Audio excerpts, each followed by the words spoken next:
শিক্ষক তথা সাংবাদিক মাহমুদ আলীয়ে ইয়া কৰিলে কি? যোৰহাটৰ পিছত এইবাৰ ভাইৰেল হৈছে শিক্ষক আৰু ছাত্ৰীৰ অশ্লীল ভিডিঅ'। নিজ মোবাইলেৰে ভিডিঅ' কৰি ভাইৰেল কৰিলে অন্তৰংগ মুহূৰ্ত।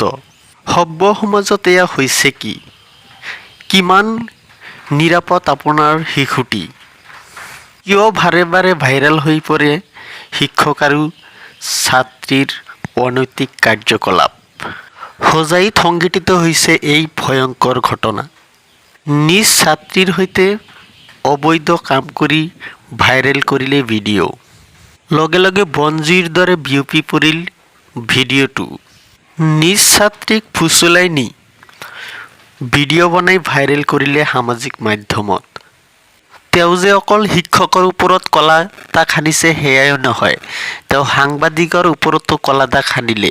তেওঁ DY36ৰ সাংবাদিক বুলি তেওঁক জানিব পৰা গৈছে। মাহমুদ আলীয়ে সততে বাতৰি প্ৰকাশ কৰিছিল বাল্য বিবাহ নকৰিব। তেওঁ বাল্য বিবাহ নকৰিবলৈ আহ্বান জনোৱা এই সাংবাদিকে নিজে তেওঁ কি কৰিলে? সামাজিক মাধ্যমত অত্যাধিক ভাইৰেল হৈ পৰিছে ভিডিঅ'টো। ইফালে সামাজিক মাধ্যমত ভিডিঅ'টো ভাইৰেল হোৱাৰ পিছত পৰিয়ালৰ লোকে ইতিমধ্যে গোচৰ তৰিছে আৰক্ষীৰ ওচৰত।